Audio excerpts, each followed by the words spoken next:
You are listening to Win on KZKO. Check them out every Monday from 4 to 5 p.m. Mountain Time. Only on KZKO The Vibe. Ladies and gentlemen, prepare yourself for the Win Show on KZKO. Take part with the cast by sending your suggestions for each segment throughout the week or during the show by hitting them up on Facebook at World Improv Network, Twitter at World Improv Net, or the Win KZKO blog. Now, enjoy the show.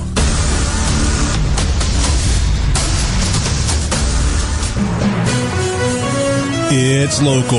It's global. You are listening to Win World Local News.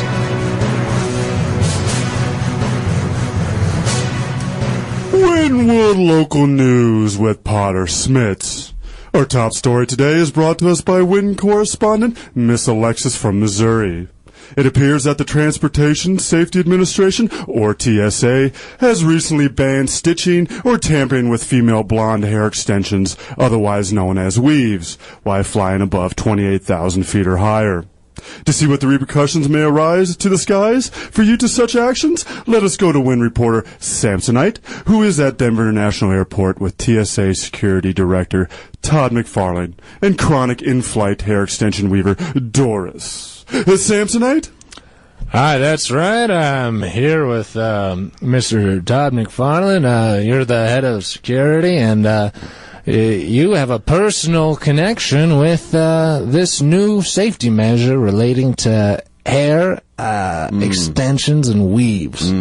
I was the driving force behind getting this very vital measure passed to ensure our nation's safety.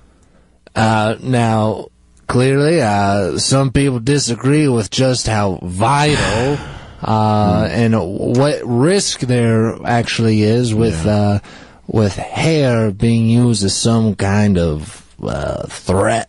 Oh, absolutely. And I think it's clear that those people just don't understand the risks of what our U.S. air marshals might have to deal with while in the air.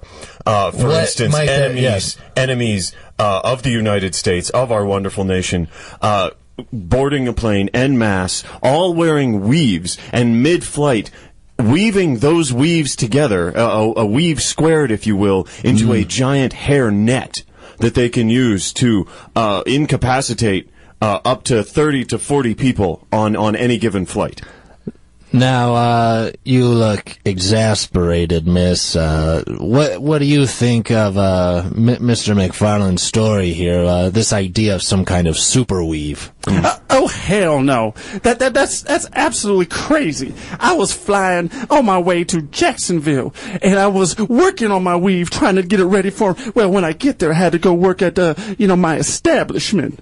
And all of a sudden, they decided to ground the plane in Kansas City along the way to escort me off this plane because they said, you cannot be weaving your hair at 28,000 feet, miss. No, and I said, what do you mean I cannot be weaving my hair at 28,000 feet? I always do that, and I fly every week to Jacksonville. You've never stopped me before. Now, besides the personal effects, this has affected you as a small business owner as well, hasn't it? Absolutely. I take that time from that flight from Denver to Jacksonville to weave as many weaves together as I can, because when I get to my job site in Jacksonville, I have to have them ready, and it is the most efficient way to get these weaves done while I am flying.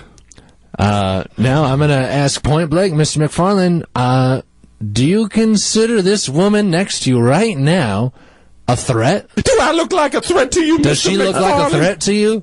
Well, not at sea level, no. Or I guess a mile high as we're up now. That's right. But at 28,000 feet, she very well might be. Well, that's the word here, Potter. It looks like anybody with a weave, anybody with hair extensions could very well be a threat. An enemy to this nation, and, yes. Well, wow, that's a big statement, but there you have it. Well, thank you for that story. It's greatly appreciated. Now we must keep that in note, not only just taking off our shoes and our laptops, but also to keep in mind our weave. The follow-up story of a few weeks ago regarding tech giant Google's driverless car, it looks like Google's back in the news with their Google Glass technology. Win Twitter correspondent Joe from San Jose, California, has revealed that Google Glasses have not only been designed to steal passwords from an unsuspecting iPod and computer-using patrons in coffee houses, but to steal the people's hearts and souls during online dating encounters as well. To get to the gossip of this Google controversy, let's go live to Win social reporter Joan Rivers in San Jose, who is standing by with Google's Chief Technology Officer, Mr. Ben Fried. Joan? Oh, I'm here right now with Ben. And honey, what is the deal with this Google Glass? One, it just doesn't look good on you. I mean, come on, let's be serious. It doesn't even have a second lens. It's like some kind of high-tech pirate's eye patch. Well, we designed Google Glass focused mainly on function and less so on form. So while it is true that you don't look fashionable, the functionality provided to you by the Google Glass, we believe, more than makes up for its, frankly, unfashionable and grotesque look. Functionality? What is the function in bed?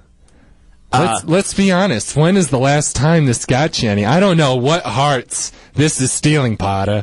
I personally have not known a woman in well over 15 years while I've been in the pits developing Google Glass. But I'm looking forward to getting out there on the street and stealing some souls and using that to find my way into a woman's heart. The only thing you're gonna find your way into is a password encrypted bank account with these things. The Google Glass does have a lot of functionality, including hacking into various bank accounts, particularly Swiss accounts. And if I could offer, Joan, I found that generally having lots of money is very fashionable. So, Google Glass, while itself may not look that good, really paves the road to living a fashionable life. I'm not buying one bit of this. I'm a huge skeptic, Potter, and I'm telling you right now that you are a non-plus. Is it Ms. Rivers? You can call me whatever you want. Yeah, please, just gaze into my eyes. Right through the glass. Yeah. And I only need to look through the glass to get to one eye, and the other one's kind of drifting to the side. Oh, okay, well, let's focus on my non-lazy eye, my right eye here, and okay. And let's get to the pickup line already. I thought the glasses were okay. Clearly, we need to go back Potter, to well, I think we have enough of a story here. We have a young man who is stuck at the age of 15. Puberty has not stopped, even though the technology has continued to go on at an exponential rate. Hide your iPhones and your computers. Don't let anybody look at it. And let's take a nice look at this man and give him some help. Well, Joan, looking at you, it looks like a big smile on your face that maybe it has started to take a little bit of your soul. That's the Botox. Oh, okay. Well, thank you, Joan. Thank you for that story. We're going to get to the bottom of that. Let's go over to the sports desk with Fired Up Frank, who is right now in Brazil getting ready for the semifinals of Brazil versus Germany tomorrow. Fired Up, what's going on down there? Oh, it's crazy down here. Everyone's on the beach wearing flags and nothing but flags. The German contingent here and the Brazilian citizenry are engaged in a massive game of Red Rover in preparation for the big match tomorrow. Who seems to be winning the game of Red Rover? Fired Up? It seems to be tied. No one can break through, and they're really just running into each other into a giant mass of humanity. Okay, well, thank you for that update there, Fired Up. Let's go over to the global weather station, Daisy Rainmaker. Daisy, how's it going out there? Well, it's really hot, and I'm not wearing anything but sunscreen. Okay, well, thank you, Daisy, for that information and that really insightful look on the weather today. And thank everyone for tuning in to Win World Local News. I'm Potter Smittss. Good day and stay tuned for Community Court next on the World Improv Network.